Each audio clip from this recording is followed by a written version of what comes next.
My name is Aaronetta Pierce, and I was born in Somerville, Tennessee on January 8, 1943. I'm Joe Pierce. I was born in Marshall, Texas in August 13th, 1935. I married a Texan, and very often they will bring you to San Antonio, and Joe was getting ready to do a residency at Fort Sam. So we came to San Antonio, and the rest is almost history. That was in 1964. Well, you have to understand I was a newlywed, so everything was exciting. And it was a little strange going down Houston Street toward Fort Sam, Houston in 1964. I thought, this is town? And so it was a little slow, but it didn't take very long because it was easy to get involved in activities, and I became a teacher. And I taught school here, and you taught school. I joined my sorority locally, the graduate chapter, and little by little you get to know people and it becomes home. It was an accident, really. I was going to be the greatest housewife and run, the home and have a dozen children and all of that. But on the way, things changed. And I started really, my first involvement was actually when my children were in school. This was by the 70s. And I was room mother. And that was my first kind of foray into activity. And it led to a carnival and fundraising, and little did I know that I was learning the rest of my life. He really was the reason that I got involved in the arts. But when our youngest son was in school all day, Joe saw an ad in the newspaper for docents at the museum, and the San Antonio Museum of Art. And he said, that'd be something you'd be good at. Why don't you look into that? So I thought, okay, I don't have anything else on the agenda. So I did. And I became a docent at the museum. And from there, I went to, I enjoyed it. I enjoyed the children who came through. And I really put my heart into it. And from there, I became a board member of the museum. And then I gradually stayed involved in the arts. And I got a gubernatorial appointment to the Texas Commission on the Arts. It was while I was a docent that our lives were changed forever. And I was taking a group of students through the 19th century portrait art gallery at the Museum of Art. And it was a group of students from, I don't remember the name of the school. They were all black. And one of the little girls looked up at me and she said, "Mrs. Pierce, there's something wrong in here." In the 19th century portrait art gallery. I said, "What is it, sweetheart?" And she said, "There are no black people on the walls in here anywhere." And I could have fallen over, because here I was, an African-American woman, volunteering in an environment that did not celebrate my cultural legacy. But any child who comes to the museum needs to understand that genius in artistic discipline is not limited to a certain group of people, that all people have the creative ability to express themselves. And that's when Joe and I talked about it, and it changed our lives forever. We became collectors of the art of African Americans. Joe began collecting books by African Americans. I mean, we both grew up in academic families on college campuses where there was a great celebration and example of African Americans. When Joe was, when he completed his residency, we had the opportunity to go to Europe for 3 years, courtesy of Uncle Sam. Right. It changed our lives because, first of all, we could go any place and feel welcome. It was more of a validation of us as people. And so we were free to explore anywhere. We didn't think that there were any prohibitions. But you have to understand, growing up in Nashville, I couldn't even go to a museum. I couldn't go to a ballet. And so had it not been for those black colleges, I would not have probably had the language to appreciate what I was seeing in Europe. There are really two, but I'll pick one. The one that I'm probably the most proud of is creating an interest in the art of African Americans. By the time I was on the board of the Museum of Art, at that time we would oversee the Witte and the Museum of Art. And the Museum of Art was brand new. And so at the Museum of Art we had a mini board that was called the Painting and Sculpture Council, which I served on. And there was an exhibit that was coming to the museum, and it was a folk art exhibit. And it was I don't even remember the name, but it was a physician who had this collection in Alabama, I believe, and the museum had chosen to show it. However, we had a rule at the museum that if an exhibit was not funded by a certain date, we had to cancel it, because we couldn't overrun that because there was a chance we might not be able to afford it. So this was going to be such an example. And this didn't happen, I don't ever remember it happening before, but maybe that was the level of interest in it that it wasn't funded. But at any rate, I sat there and I thought, speak now, forever hold your peace. Because serving on boards is not a luxury, it's a responsibility. And you're there to represent the principles that that institution represents. At any rate, I got a little courage, and I said to the committee, I understand why we have to cancel this exhibition. However, we were about to have an exhibition that had 2 African American artists in it. And that would have been unbelievable, because you see, children come to the museums by bus, not by choice, because schools think it's a bright academic activity, something that is great for kids to do. And yet you take them to an institution that does not celebrate every culture. And therefore you kind of make them feel like, I don't quite belong here. And you wonder why there's not a great attendance. There you are. It's because I don't really feel like I belong here.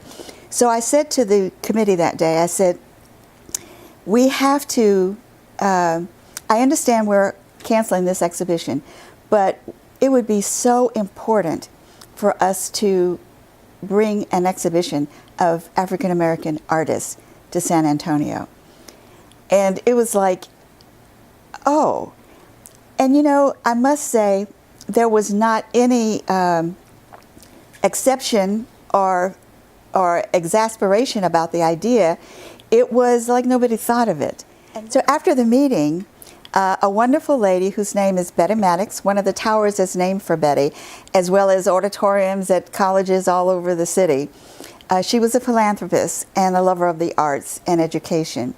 And she cornered the museum director, who was at that time Bill Mahey, and she brought us, the 3 of us, together, and she said, I want you to find an exhibition that both of you agree on. And when you do, I will fund it. And I will fund it up front so that it will not have to be canceled. But the most important thing I think that happened was that we created several collectors of African American art. They knew nothing about African American art, but by seeing this exhibit at the museum, they were reawakened. They were awakened for the first time. And they thought, oh my gosh, we don't ever see this. And so I think that's what I'm most proud of. If you can change something in your community, that to me is valuable. And we changed the understanding of art as only by white Americans, white people.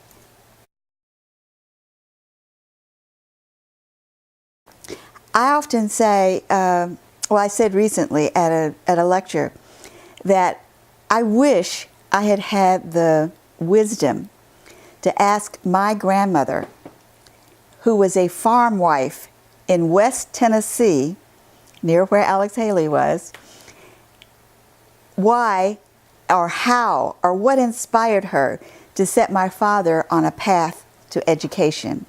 This was a total farming community. There were few people who were educated, and those were the school teachers, but not in every town did you have anybody like that. But somehow she made the decision when my father was 7 or 8 years old that he would follow the path of education. And that was just, when I think about it, that's just mind-boggling. In 1986, Mayor Henry Cisneros was invited to celebrate the Martin Luther King celebration in Atlanta. And he was thrilled. He thought it was a great idea. But when he came back, he realized that several people, men on the east side particularly, had tried to talk to him about celebrating it in San Antonio. And he thought, oh, I need to go talk to them because I can't let something like that happen in Atlanta, and the citizens of San Antonio are not even exposed. So he created a panel of citizens to come to talk about the Martin Luther King celebration. And as a result, he picked somebody to be over education, over all the different facets, all the different initiatives he wanted celebrated under the Martin Luther King banner. And I thought, oh gosh, I'm great. I'm sitting here and I didn't get asked to do anything. And then he said, but the overall chairman that I'm going to ask to get this off the ground is Aaronetta Pierce. And I thought, oh, I think I just heard my name.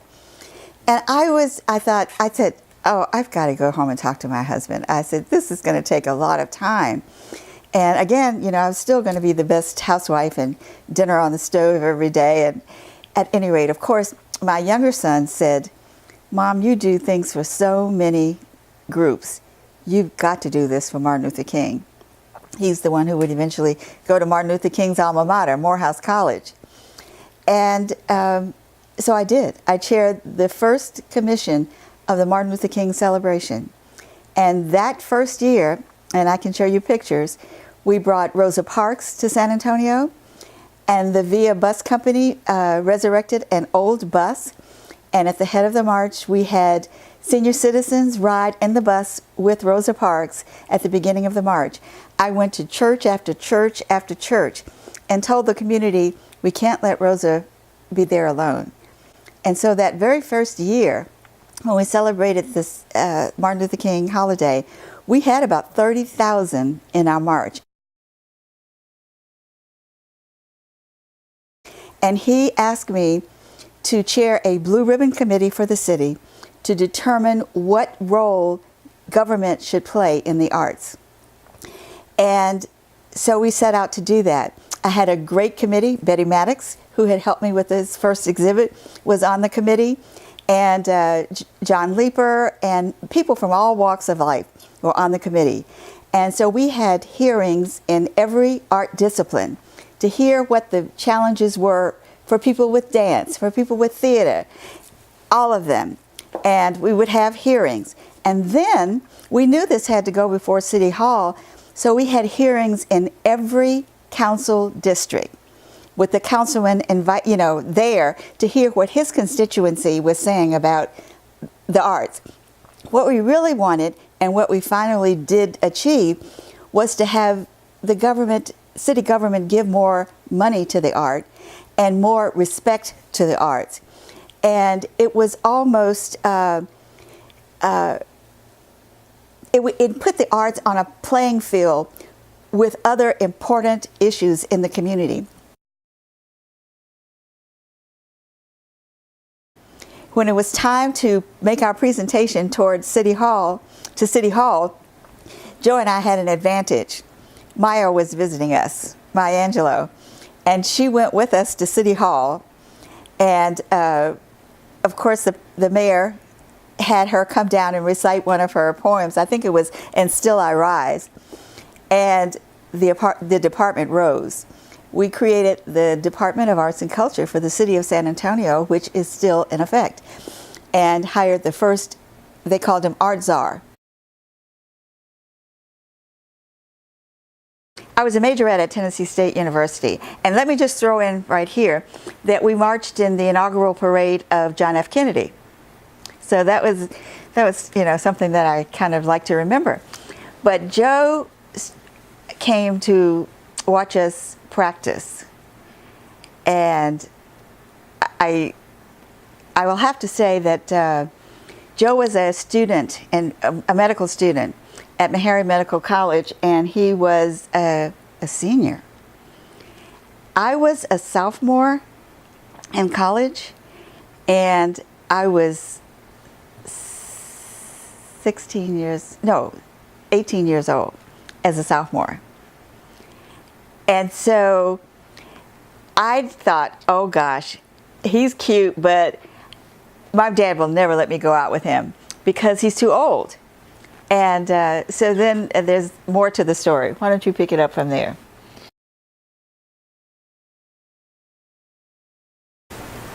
I was living in Houston. I had a friend who was a year behind me in medical school, who was doing an externship here at Brooke General Hospital in San Antonio. He came through at the beginning of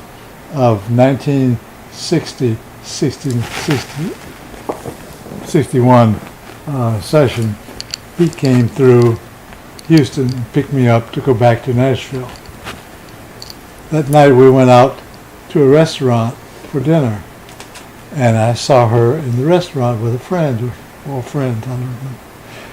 And got up and went and talked to her. And after talking to her, I went back to my friend who went to school with me, and said, I don't know if I used the word marry or not, but I indicated that I was going to proceed with a relationship with her. And so I was on Tennessee State's campus the next day talking, not watching her as practice as a majorette, but talking to some football players that were from Houston. And she came up, and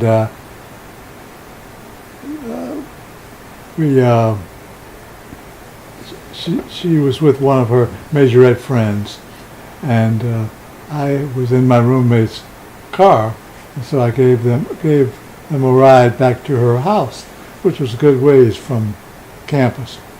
And she invited me in for a sandwich, lunch, and I had the lunch. And then I tried to go out with her for about a year, my senior year at medical school, and she wouldn't go out with me. Until about April, my parents gave me a car for graduation.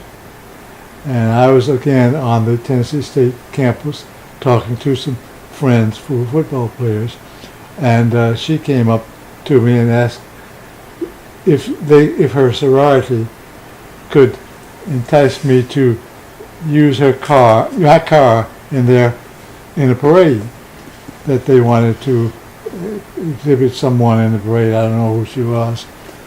I said, sure, on one condition, that you'll ride with me. I said, okay. And so we proceeded. I picked him up on the day of the parade, and she directed one of her sisters into the front seat with me, and she hopped into the back seat. And I was not very happy about that. But I still, for the rest of the school year, tried to get her to go out with me, and wasn't able to entice her. But she tells me the story that she was going with a fellow from Boston who was a student at Fisk University. And he was at her house, and I probably better let her tell you that story.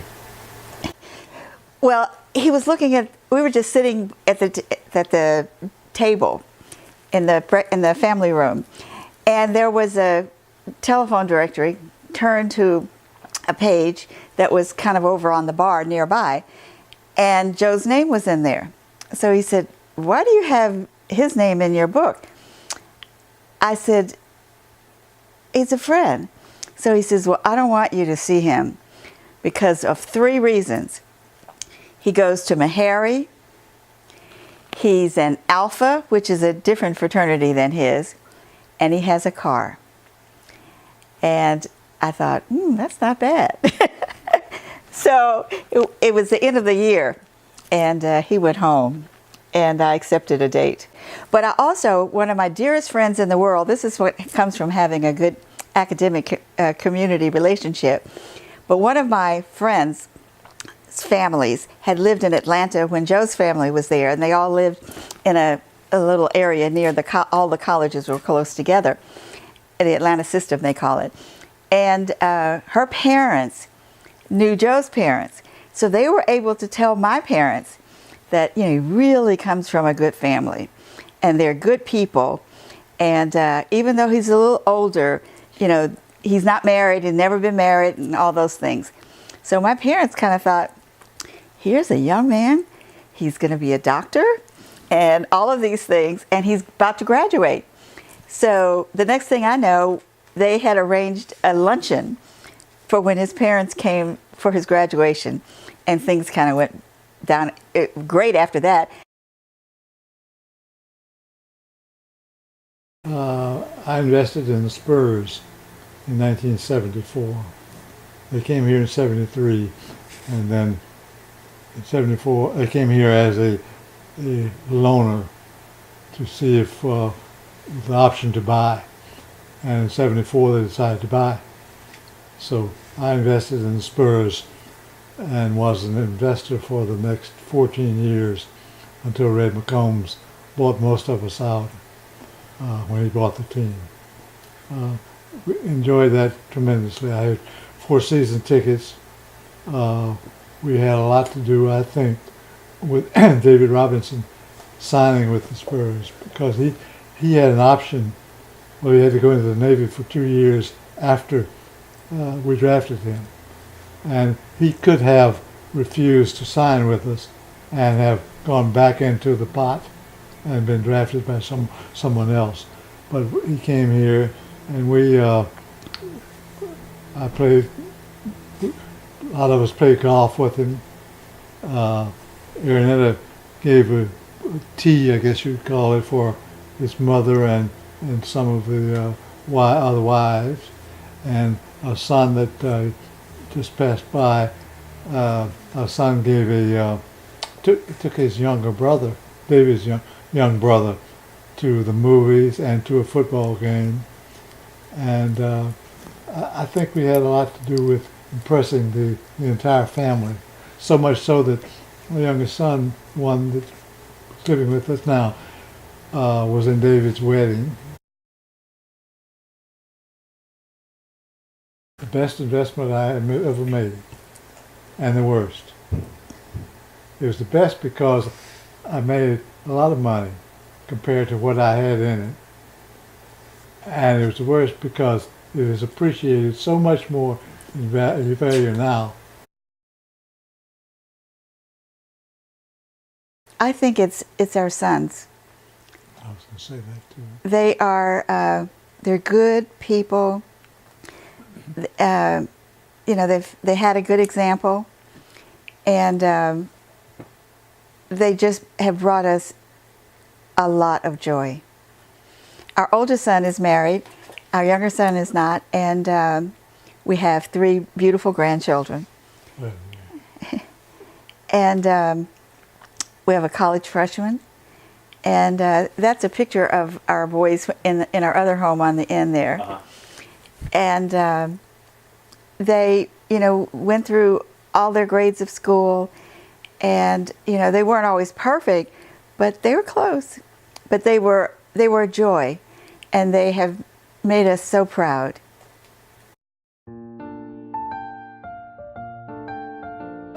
I think I would encourage them to listen to their parents, to listen to the lessons that they learn from their parents, to value their legacy. One thing that is important for young people to do is to ask questions of their elders, because I did not talk to my grandparents about slavery, and they were not eager to talk about it, and so we never talked about it. I don't know what they knew of it and how close they were to it. I suspect my grandmother's parents were slaves, and so she had a first-hand knowledge. But again, you have to value your grandparents as historians, as valuable people, because if you don't, you just look at them and love them on a surface level, but you don't gain any of their wisdom when you're young.